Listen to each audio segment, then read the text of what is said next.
Hello students, मैं आपका फिर से स्वागत करता हूं आर्यन एजुकेशन फाउंडेशन के इस यूट्यूब चैनल पर। पिछले वीडियो में मैंने कक्षा 7 गणित के पाठ्यक्रम परिचय के बारे में उसके सिलेबस के बारे में पूरी जानकारी दे दी है। इस वीडियो में हम कक्षा 7 के पहले अध्याय का पहला लेक्चर यानी गणित का पहला लेक्चर, जिसमें हम थ्योरी जो उसकी थ्योरी है उसके बारे में अध्ययन करेंगे और नेक्स्ट पार्ट है उसके सवालों को देखेंगे। तो आइए शुरू करते हैं। कक्षा 7 का जो पहला अध्याय था वो क्या था? पूर्णांक यानी इंटीजर।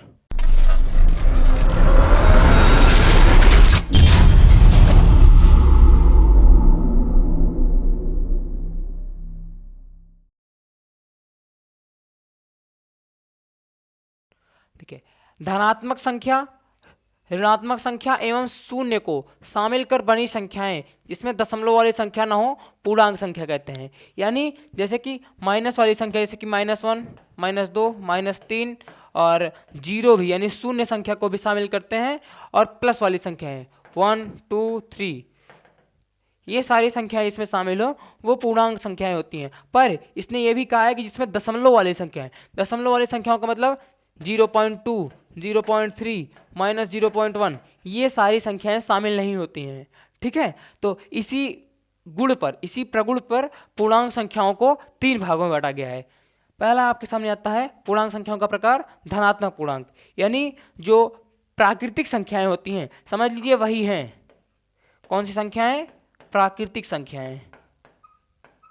हम धन पूर्णांक को या धनात्मक पूर्णांक को प्राकृतिक संख्या कह सकते हैं। ऋण पूर्णांक में क्या होता है? इसमें ऋण वाली सारी संख्याएं लेते हैं, जैसे कि -1, -2, -3, -4, ऐसे ही। लेकिन जो शून्य है, ऐसा माना जाता है कि शून्य ना तो धनात्मक है ना ही ऋणात्मक है। ठीक है, तो पूर्णांक में इसे एक अलग नाम दे दिया गया है। ठीक है, तो इसे एक पार्ट ही बना दिया गया है। तो यानी धन पूर्णांक क्या है? समस्त प्राकृतिक संख्याएं, समस्त प्राकृतिक संख्याएं धन पूर्णांक कहलाती हैं। और ऋण संख्याएं यानी समस्त ऋण संख्याएं जिसमें दशमलव वाली संख्या शामिल ना हो वो ऋण पूर्णांक कहलाती है। और शून्य जो कि न धनात्मक है न ऋणात्मक है, वो क्या है? वो एक अलग पूर्णांक यानी शून्य पूर्णांक है। ठीक है,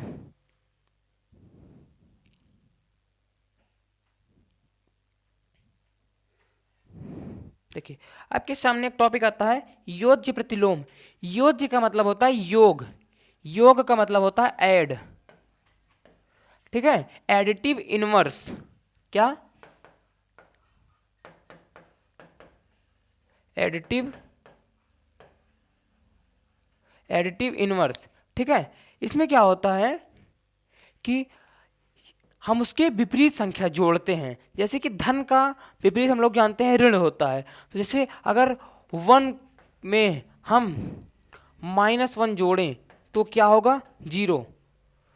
2 में हम -2 जोड़ें तो क्या होगा? 0। यानी जो समस्त संख्या यानी जो धन संख्याएं या ऋण संख्या या पूर्णांक संख्याएं जो हैं, उसका ऋण चिन्ह वाला पार्ट यानी ऋण चिन्ह वाले उसके ऋण चिन्ह को अगर साथ में लिख दें, ठीक है, यानी किसी संख्या का योज्य प्रतिलोम हमेशा उस संख्या का ऋणात्मक संख्या होता है। जैसे कि अगर मैं दो का एग्जाम्पल लूँ तो 2 का ऋणात्मक संख्या यानी -2। 3 का एग्जाम्पल लूँ तो -3। अगर मैं माइनस वाली संख्याओं का लूँ, जैसे कि -2 का प्रतिलोम क्या होगा? योज्य प्रतिलोम +2, क्योंकि -2 को अगर माइनस से मल्टीप्लाई करेंगे तो प्लस ही हो जाएगा। ठीक है, तो यही होता है कि किसी संख्या का योज्य प्रतिलोम हमेशा उस संख्या का ऋणात्मक संख्या होता है।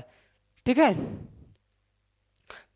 और योज्य तत्समक क्या होता है? योज्य तत्समक का मतलब होता है कि उस योग करने पर वही आ जाए, इसे कहते हैं योग तत्समक का मतलब होता है समान। जैसे हम 2 में क्या जोड़ें कि 2 ही आ जाए, 2 में हम क्या जोड़ें जो 2 ही आ जाए? तो 0। किसी भी संख्या में अगर हम 0 को जोड़ते हैं तो वही संख्या आती है, चाहे वो ऋण संख्या हो चाहे धन संख्या हो। जैसे -2 में हम 0 को जोड़ें तो भी हमको -2 ही प्राप्त होगी। ठीक है, तो ये लिखा गया है कि किसी संख्या का योज्य तत्समक, देखिए ये थोड़ा सा मिस्टेक है, योज्य तत्समक। ठीक है, तो किसी संख्या का योज्य तत्समक हमेशा 0 होता है। ठीक है, अगला आपके सामने क्या आता है कि संख्या रेखा पर, यानी जो संख्या रेखा आपके सामने दिख रही है उस पर पूर्णांक संख्याओं को निरूपित कैसे करते हैं। देखिए जैसे ये मेरा ह्यूमन बॉडी है, यानी ये मेरा शरीर है, तो यहाँ पर हम जीरो की कल्पना करते हैं। जो मेरा ये वाला हाथ है, यानी मेरा दायां हाथ है, हम उस तरफ अगर आपकी तरफ से देखें तो इधर ऋण संख्या लेंगे, ठीक है, और इधर धन संख्या लेंगे, ठीक है। तो आइए देखते हैं, ये हमने बीच में जीरो की कल्पना की, जीरो के इधर यानी जीरो के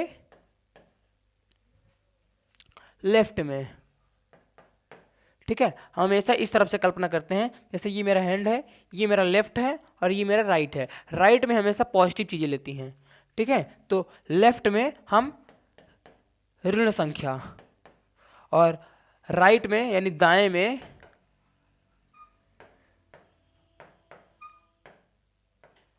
हम क्या लेते हैं, धनात्मक संख्या, ठीक है, और बाएं में ऋण संख्या।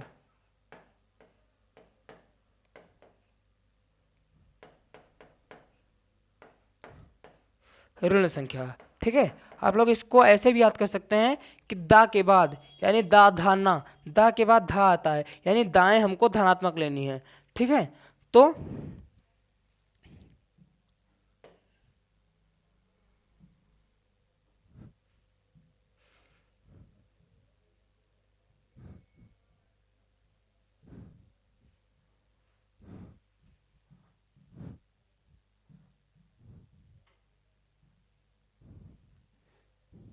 ठीक है, तो हम संख्या रेखा से थोड़ा सा खेल खेलते हैं कि संख्या रेखा पर जैसे कि अगर हम किसी धनात्मक संख्या में कोई धनात्मक संख्या जोड़ें तो क्या होगा।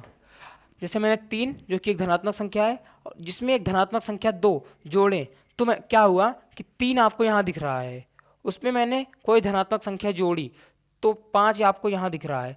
तो अगर किसी धन संख्या में कोई धन संख्या जोड़ते हैं तो हम संख्या रेखा पर दाएं की ओर जाते हैं, ठीक है। अगर हम किसी संख्या रेखा पर ऋण संख्या जोड़ें, किसी संख्या रेखा पर ऋण संख्या जोड़ें तो हम बाएं की ओर जाते हैं, ठीक है। अब यही चीज़ हम ऋण वाली संख्याओं से करके देखते हैं, ठीक है। जैसे मैं एक एग्जांपल ले लूँ, -3 में धन संख्या जोड़ता हूँ तो क्या आएगा, -1। देखिए मैंने -3 में धन संख्या जोड़ी तो ये -1, यानी धन संख्या जोड़ने पर हम हमेशा दाएं की ओर और ऋण संख्या जोड़ने पर हमेशा बाएं की ओर गति करते हैं, यानी चलते हैं, ठीक है। अगर मल्टीप्लाई करके देखें तो क्या होगा, जैसे कि -3 को -2 से मल्टीप्लाई करें तो क्या होगा, ये प्लस का 6 हो जाएगा, यानी ऋण संख्या को ऋण संख्या से गुणा करें तो हम दाएं की ओर जाते हैं। आपको -3 ये दिख रहा है और -2 ये दिख रहा है, ठीक है। पर हम जब इसकी आपस में मल्टीप्लाई किए तो हम दाएं की तरफ यानी यहाँ पहुँच गए, ठीक है। तो 2 ऋणात्मक संख्याओं के गुणा करने पर हम संख्या रेखा पर हमेशा दाएं तरफ जाते हैं। अगर हम 2 धनात्मक संख्याओं का लें, 2 धनात्मक संख्या, ये दोनों धनात्मक संख्या मैंने ली, फिर भी हम इस पे गए, यानी हम चाहे तो 2 ऋणात्मक संख्याओं का और 2 धनात्मक संख्याओं का आपस में गुणा करें तो हम हमेशा दाएं जाते हैं। पर अगर मैं एक ऋणात्मक और एक धनात्मक लूँ तो क्या होगा, जैसे -2 का गुणा 3 में करूँ तो ये क्या होगा, -6। हम देखते क्या है कि -2 ये रहा और 3 जो है ये रहा, लेकिन जब मैंने इसको आपस में मल्टीप्लाई किया तो मैं लगभग यहाँ पर आ गया। तो हम क्या देख सकते हैं कि जब 2 एक धनात्मक और एक ऋणात्मक संख्या का आपस में गुणा करते हैं तो हमेशा संख्या रेखा पर बाएं की तरफ गति करते हैं, ठीक है। तो ये था आपका थ्योरेटिकल पार्ट, जिसमें आपको पहली एक्सरसाइज सॉल्व हो जाएगी, ठीक है। नेक्स्ट वीडियो में हम क्या करेंगे, जो आपकी पहली एक्सरसाइज यानी पूर्णांक की 1.1 एक्सरसाइज है वो सॉल्व करूंगा, ठीक है। आपके साथ मैं सॉल्व करूंगा और आप भी हमारे साथ सॉल्व करेंगे, ठीक है। तो मिलते हैं नेक्स्ट वीडियो में, तब तक के लिए धन्यवाद। अगर आप इस चैनल पर नए हो तो इस चैनल को सब्सक्राइब कर दीजिएगा और इस वीडियो को लाइक कर दीजिएगा। कमेंट में ज़रूर बताइएगा कि आपको ये वीडियो कैसी लगी। अगर आपको इस वीडियो में कोई भी डाउट या कोई भी क्वेरी हो तो आप कमेंट में कर दीजिएगा, मैं कमेंट पिन करके आपको डाउट का सोल्यूशन भेज दूंगा। तब तक के लिए धन्यवाद, सबक खैर।